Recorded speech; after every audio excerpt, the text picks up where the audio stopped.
Deafrowe with Deafrowe Closed Caption, and I'm back again with another review. And today's movie that I'm going to review is one of my favorite boxing movies from the 90s called Gladiator. And no, I don't mean the Russell Crowe movie. This is a 90s boxing type movie. And before I get started on this review, please hit that like and subscribe. Hit that notification bell if you want to see more videos that I post just about every Saturday of a new review. Sometimes it's a movie that's fairly new. Sometimes it's a movie from the 90s, 80s, and 70s. Today's movie just happens to be Gladiator 1992. Starring James Marshall as Tommy Riley, Cuba Gooding Jr. as Abraham Lincoln Haynes, Brian Dennehy as Jimmy Horn, Ozzie Davis as Noah, Robert Lagoya as I want to say Happy Jack. Then you got John Hurd, who plays Tommy Riley's character's dad. And if you don't know who John Hurd is, you'll see his face. He's the basically most well known for playing the Home Alone dad for Peter McAllister, Kevin McAllister's father. And then we also got a few more cool characters here. You got John Cena playing Romano. And of course, Cara Bono.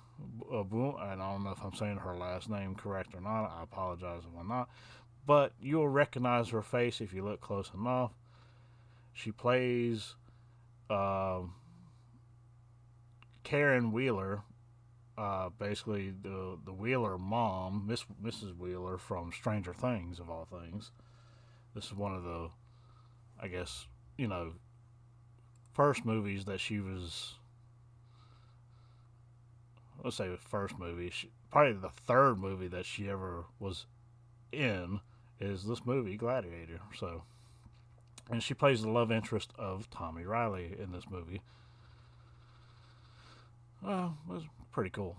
Which the name of the character is Dawn in this movie. Anyway, let's get started on this review, shall we? Boxing movie called Gladiator. And we start off, we see Tommy Riley basically, let's see if I can get, he's walking to school basically right here, as you can see. And apparently he's not from this area, and his dad and him moved to this area because they are broke, out of money, and poor. So they moved to this area of Chicago from a place called Bridgeport. They don't really elaborate too much on where that is. But you find out later in the movie the whole reason for them being poor is because his mother had cancer, and the I guess the medical bills racked up. The father couldn't pay him. Thought he could get into gambling and make some money to pay off the medical bills. That didn't work, and he ended up getting in more debt. And now they're having to live in the slums of Chicago in order to try to get back on their feet. They had to start somewhere at the bottom, pretty much. So that's kind of a little of the backstory. I mean, you kind of find out about that throughout the movie in tidbits here and there. He basically mentions that his mom passes away from the big C, and his dad pretty much collapsed from all the debt that they collected from the medical bills and everything else. And they're having to live here and go to the school and everything. He had to give up his Bridgeport education and all that stuff.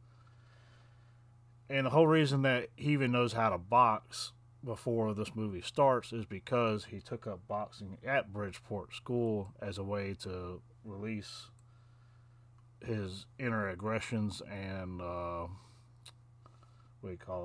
pain of losing his mother, basically. But, yeah, that's kind of how they play that off as why he actually knows how to box before this, when they get a little bit into this movie.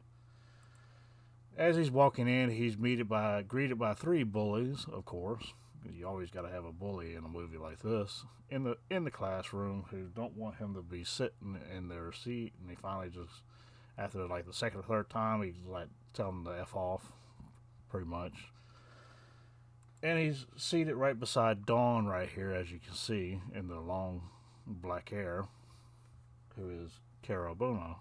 Like I said, I'm saying that last name wrong. It's Mrs. Wheeler from Stranger Things right there. See if I can get a better shot at her. Anyway, so he ends up proving that he's pretty smart in the class, and then, you know, everybody hates him because he is smart.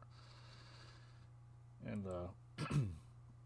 so later on, the guys that were bullying him in the classroom decide to bully him outside the classroom as well. And then, of course, this guy right here, the sunglasses, is called Shortcut. He's a boxer as well, but you don't know that at this point. You find out later he is. But basically, he came there to just mess with the new kid that's in town. But Abraham Lincoln here decides to interrupt because he's got a beef with the Shortcut here, and he's messing with him. And they decide to fight a little bit, which gets him off the hook right there. And he's on the way back home. He ends up having to meet up with these two guys that are trying to collect the debt from his dad's gambling. And they basically just leave a note on his dad's TV saying how much the payment needs to be made or whatever. Anyway, and then you know, Tommy Riley decides I kind of need something to eat, so he goes down to the local diner where he figures out that's where Dawn works, and of course she is Mrs. Wheeler herself from Stranger Things. Pretty cool there. She's very young in this movie. Like I said, this is 1992. Anyway. And he doesn't really have any money for some food, so she basically just tells him, like, hey, you can wash the dishes and earn your keep, and we can pay you to wash the dishes, and then you can eat some food while you're at it. So he takes on the job as dishwasher right here. And as he's taking the trash out of the restaurant or the diner or whatever, he's met up with the bullies again, and they decide to do a little picking on him. And at first he's like, look, I don't want any trouble. I'm just trying to do my job. Let me go back in or whatever.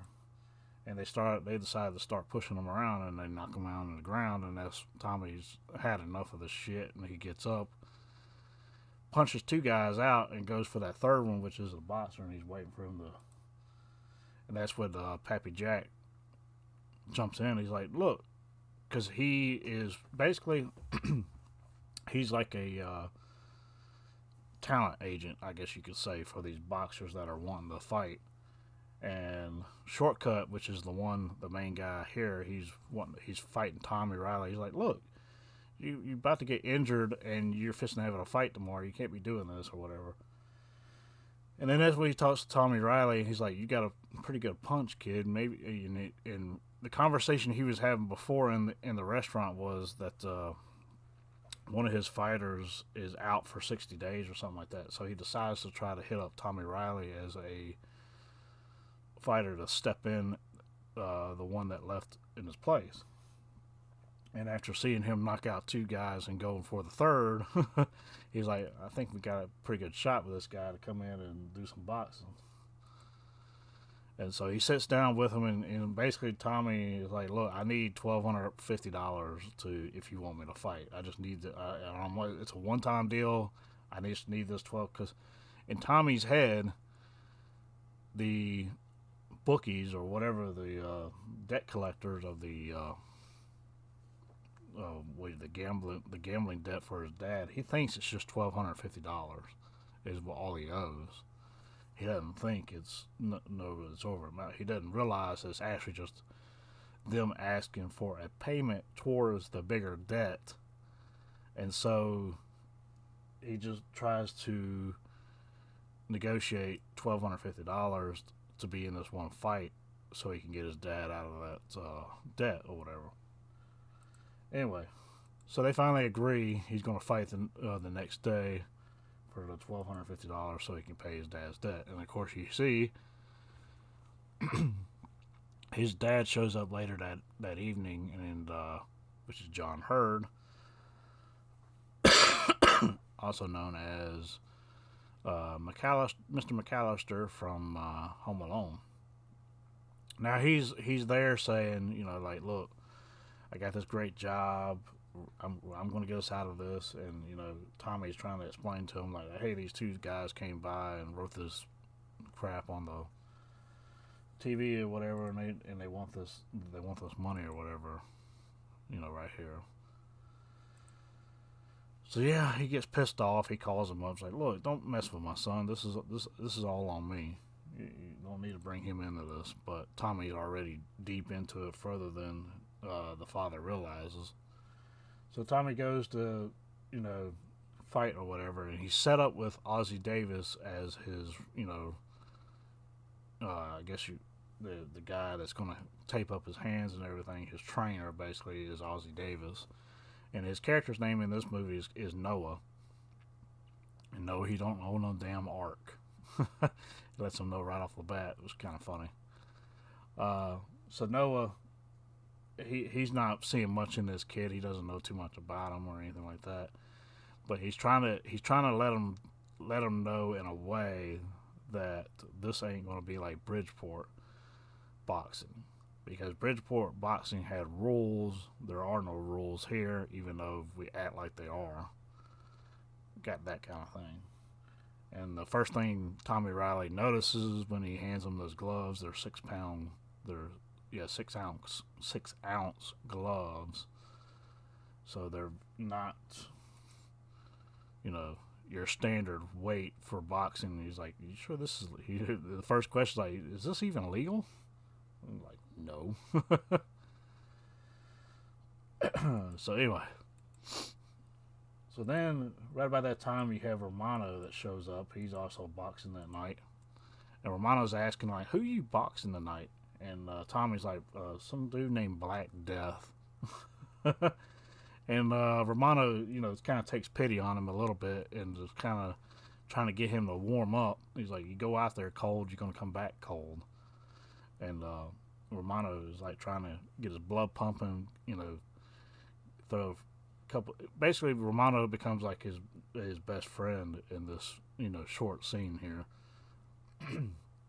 And he's trying to help him out.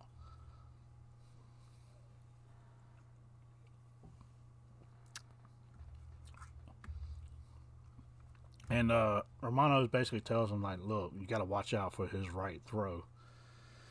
So stay away from his right hand, basically. And then that's when the fight starts. And of course, the first thing that happens, Black Death comes in and starts, basically doing a lot of illegal boxing moves. But the ref doesn't stop him from doing them, and it doesn't call it or anything like that. So that's one of the things Tommy Riley figures out pretty early on, or he's having to figure out in this first match, is like, these guys are going to come after you no matter what. It doesn't matter if you fight fair or not. And the first thing he does is like elbow him into the face and bust his eye open, as you can see right here on the temple.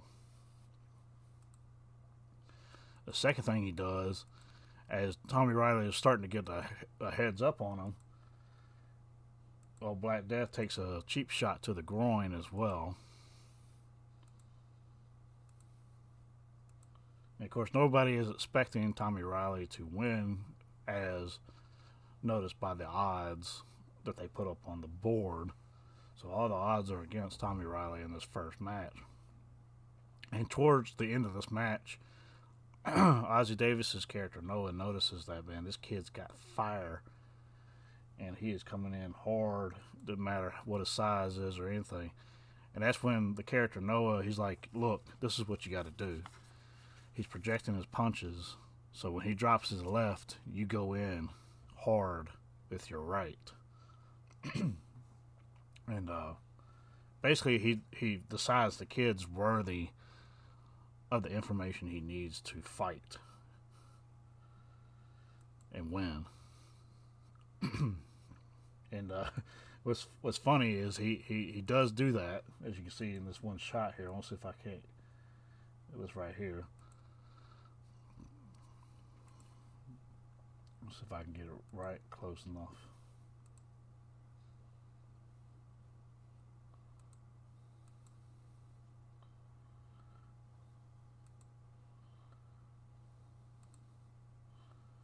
Let's see if I can get. Hold on.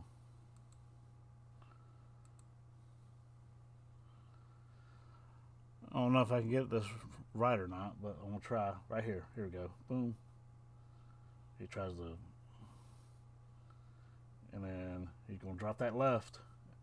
Now he sees it. Boom. Right, and it just knocks him out.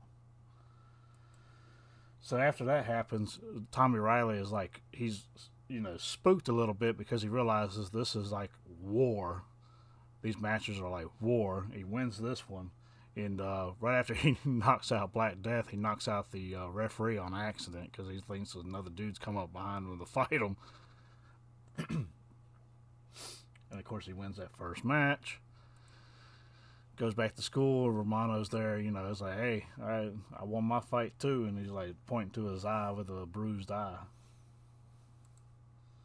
And of course he goes in to collect his money. He figures, that's the end of it. I got my money. I can go back, go back to school, do what I need to do, whatever. And that's when he meets Mr. Horn here, which is let's see, Brian Dennehy's character, Mr. Horn. And he pretty much runs the entire boxing circuit. And he used to be a boxer himself, a very good one. And he was very good at playing mind games with his opponents, which is why he was a very good boxer. And he shows off a little bit in the practice ring with this guy, much bigger dude, by beating the shit out of him. And he tries to convince Tommy Riley to come work for him in the circuit. Romano tries to do the same thing, like, look, man. And Romano gets him a hat for, basically being his friend, trying to help him out.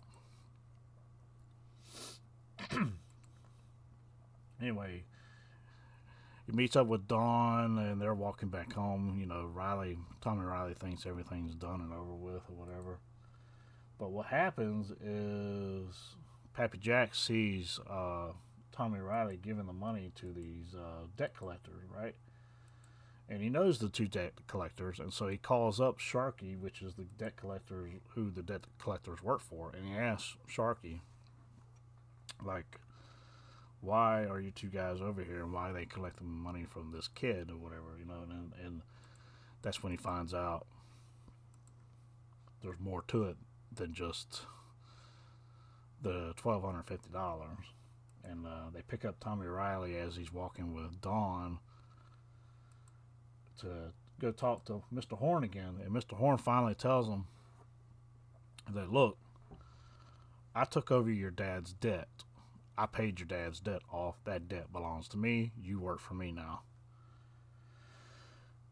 And what Horn tells him is like, look, your dad was in $15,000 in debt, not $1,250. And he's like, I took over the debt, and I won't even charge you interest as long as you box for me. And that's basically how Tommy Riley gets reeled back into this game, even though he didn't want to be doing it. And that's when he meets up with Cuba Gooding Jr.'s character, Lincoln. And, what's his name? Shortcut and his stormtroopers is what he calls them, are trying to mess with Lincoln, and he helps Lincoln escape, and they're holed up in the abandoned house trying to wait it out until they go by, and they're just talking to each other. And Lincoln's like, I thought poverty was a black man's game, and Riley's like, it's not entirely. He's like, I'm here for a reason. It's like, I'm just as much poverty as the next person here. And so they kind of hit up kind of hit up a friendship over the whole ordeal with, just being just poor and having to fight their way out of this poor situation. And Lincoln, even though he's young, still in high school, already has a wife and already has a kid and everything else. And the whole reason he's boxing and doing all this other stuff is to get them out of this poverty-stricken situation they're in. Anyway, and that's what he tries to explain to him. Anyway, so Lincoln has a fight with this much, much bigger dude, as you can see here. And he's taking a lot of cheap shots. This much bigger dude can't seem to take Lincoln down, so he starts taking a lot of cheap shots at him. And he gets Lincoln down one time and knees him to the head while he's down. There's obviously if I can find the spot right here where it is. See how much bigger this dude is compared to Lincoln. It's just nuts. But he's fast enough that he can get around him and play mind games with him. And Riley and Noah are sitting there watching this, and Noah's trying to explain to him is normally a normal person wouldn't box outside their weight, whereas somebody like Lincoln is talented enough that he could win against somebody that is in a higher class weight. And that's what he was trying to explain to Riley. He said, but that's with all things equal as well. Whereas the big dude took advantage of his, weight and everything, and basically got Lincoln to the ground and kneed him in the head. As you can see here, he's got a busted up side of the temple right there because he got a knee to the head. Anyway, so Noah and Riley basically have like a meeting at Noah's house, and Riley's trying to figure out a way to beat Horn. He wants to take out Horn because Horn is running everything. And he's like, Horn's got to have a weakness. And Noah's like, well, I haven't found it, and I've been looking. And so that whole ordeal goes down. They're talking about that. And so Dawn shows up at the house, and she's like, hey, kind of missed you at school. You kind of been missing from school and missing from work and all this other stuff. It's like, what's going on? And he's trying to explain to her. And this is where in the part of the movie why he's explaining to her why he's boxing, and it has a lot to do with the debt that his dad has taken on with gambling, and also that the reason that they're poor is because all the medical bills that piled up when his mom had the big C, which is cancer. And she passed away. And that's why they're there. Anyway. So Romano, Riley, and Lincoln pretty much become pretty good friends in this whole thing. And they're training a lot. And then they do this whole montage right here, which is pretty cool, actually. I have to admit. Right here. This whole montage here is pretty cool. Anyway, Lincoln even does a backflip in the one part of this. Let's see if I can find that spot there.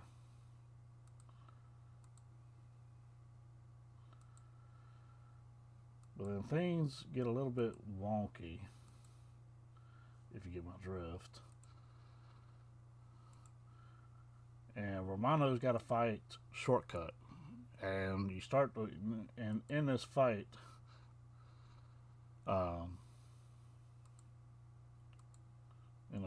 Romano's not really worried about it. Romano knows he's talented enough to beat Shortcut. The problem is Romano doesn't see what's coming and why Shortcut is called Shortcut.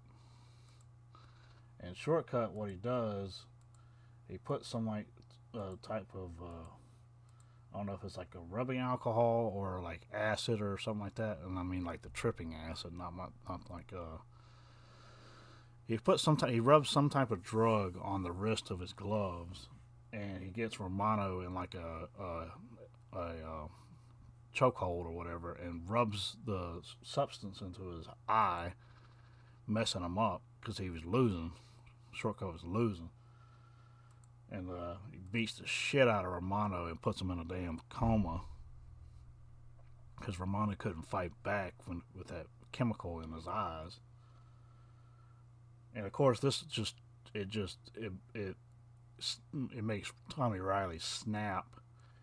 He gets up in the ring and starts choking Shortcut out pretty much.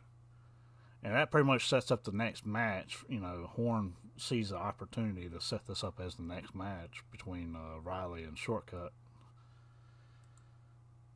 And so, yeah. So he goes looking for Romano and can't find Romano. He's talking to his dad about the whole debt situation and like why did he lie about it and all that stuff. And he's back in school and all this stuff. The teacher tells him you got a lot of smarts, you shouldn't be here or whatever, but if you keep going down this road with the boxing, you won't have all these smarts anymore.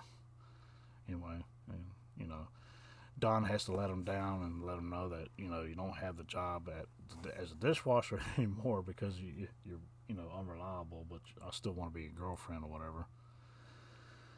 Anyway, Noah gives him the down low on where to find Romano because they took Romano out and took him to a hospital somewhere, and he's been looking for him. So he finds Romano in like the poor side of town hospital where they don't have money and they have to be. He finds Romano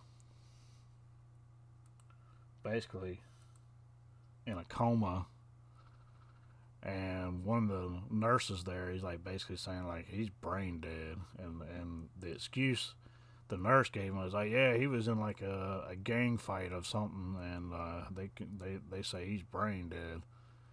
And of course, you know, Riley knows he wasn't in a gang fight of any sort.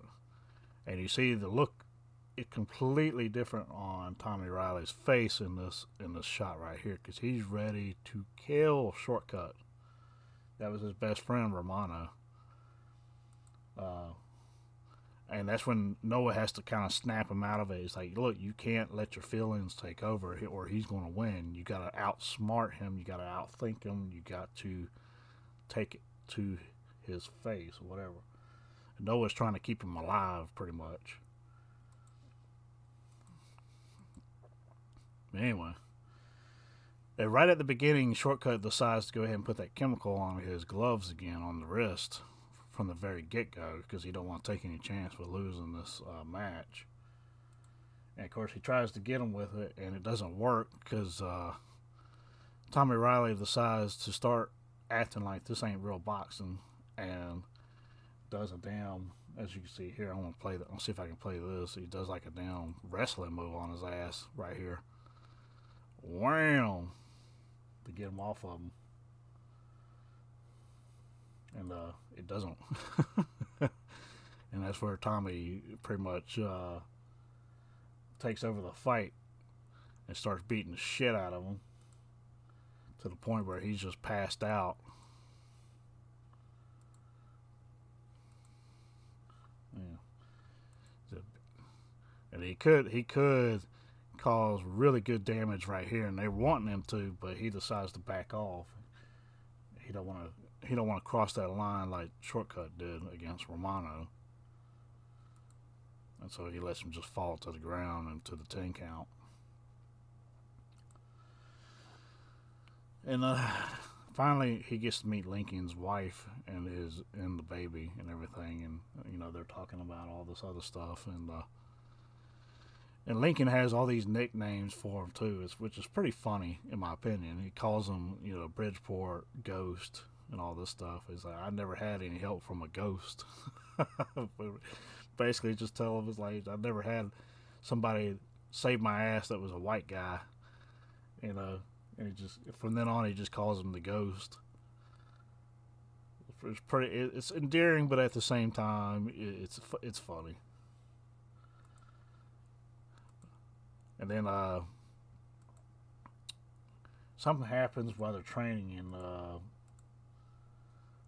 and Lincoln passes out while he's training in the ring, and come to find out the knee that he took to the head has caused some damage to his head. And the doctor that examines him pretty much says, like, look, you need to take 60 days off to let your brain heal, because you could have a bleed and it just needs to heal. Otherwise, you're going to end up in a coma just like Romano. And of course,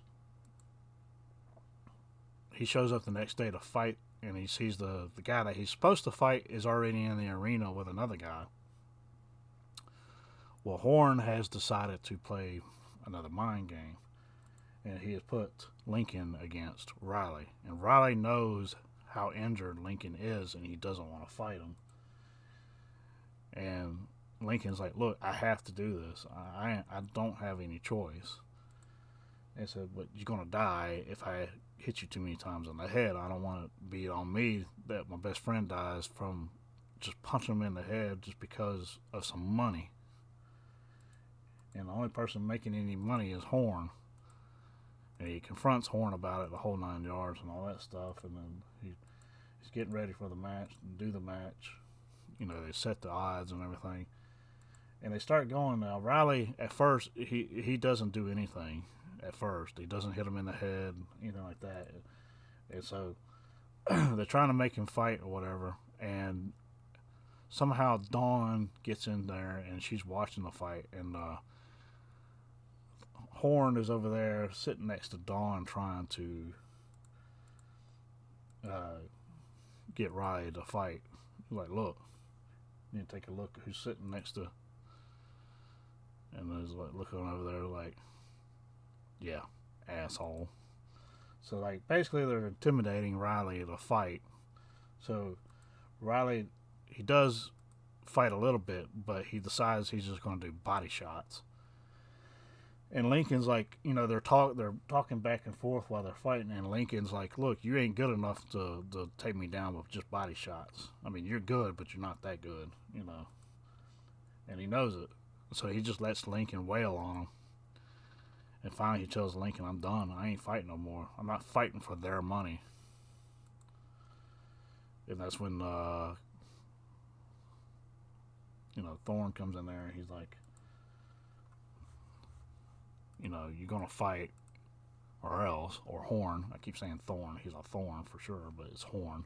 Anyway, Lincoln decides, you know, this ain't worth it. It's we're one of us is going to die, and neither one of us need to die. We're friends. You know, shouldn't be doing this. So they just call it off. Anyway, Horn comes in there and is like, "Look, you're going to fight. You're going to do what I tell you to do." And he calls, you know, the B, you know, says BOY, you know, and gets in his face, and then knocks Lincoln up in the head and knocks him out of the ring. And Riley's like, you know, no, this ain't going to go down like that. Me and you, let's fight. And Horn basically makes a deal with him. He's like, look, you win, all your debt's clear, everything's gone, you can do whatever the hell you want. I win, you belong to me for as long as I say you do. And Riley takes the bet. Now, you got to remember, this entire movie, Riley has been thinking really hard about what Horn's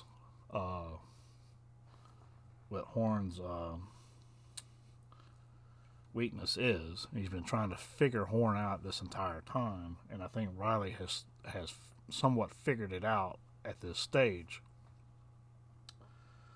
And the first thing Horn does, he gets in that ring, and he basically holds his hands up. He's showing Riley he doesn't have any gloves on. He wants to do it bare-fisted. And so that's what they do. He gets Noah to take his gloves off. And as they're fighting, Horn is trying to get into his head, you know, and mess with his head.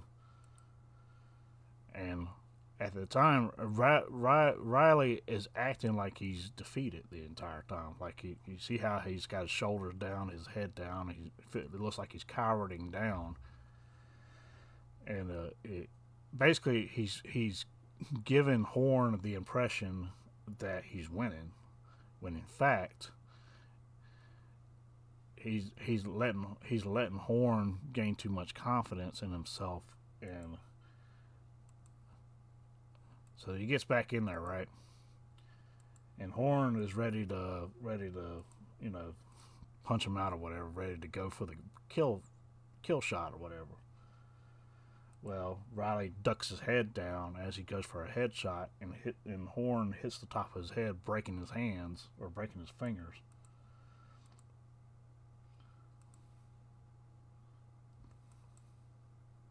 See if I can get back to that spot. Here we go. Right here. And now he is talking shit, and Horn's getting mad, and that is Horn's weakness. Is once he gets mad, he loses all train of thought, and so yeah, Noah sees it. He's like, "Oh damn, he found his weakness." And now the whole time, like I said, Riley was saying that Riley was acting like he messed his hand up when he hit him in the head, but his hand wasn't messed up. He tricked him into thinking that his hand was injured, and he waited for him to drop his guard for his right hand to come in for the blow right here. And see, like he's mimicking, and then all of a sudden, right. I'm gonna pause it because I don't want to get copyrighted here, but right there, and wham. And of course, he punches the shit out of Horn, winning the day.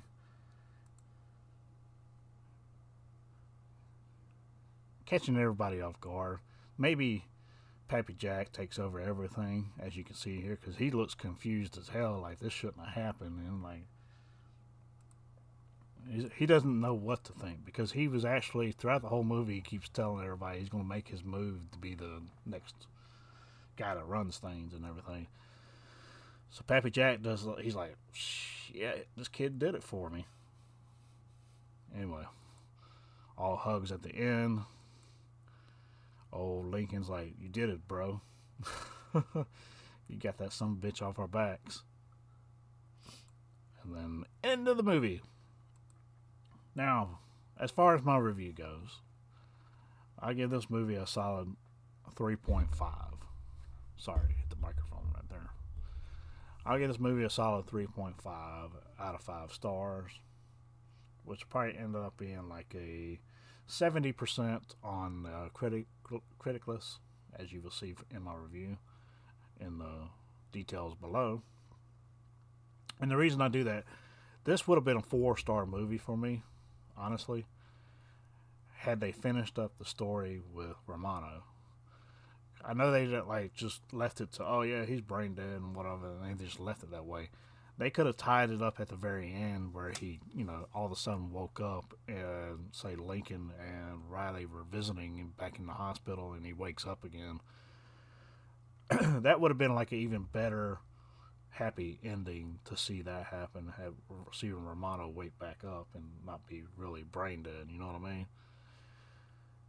That would have made it a 4-star movie for me, but because they didn't finish that detail of the movie, or I guess they didn't feel like they needed to, and they just left it as, anger fuel for, Tommy Riley to take on Shortcut. But, after he has a fight with Horn and everything, there's no point in keeping that anger fuel in there. I mean, you might as well have finished, give it an even better ending by having him wake up and, hey, my friend's back, or whatever. Anyway. That's why I don't give it a 4-star. And that's why it's a 3.5 for me. I just wish I didn't like that happened to that character. I wish that character would have, not bitten it like that. I mean, that's a bad way to go.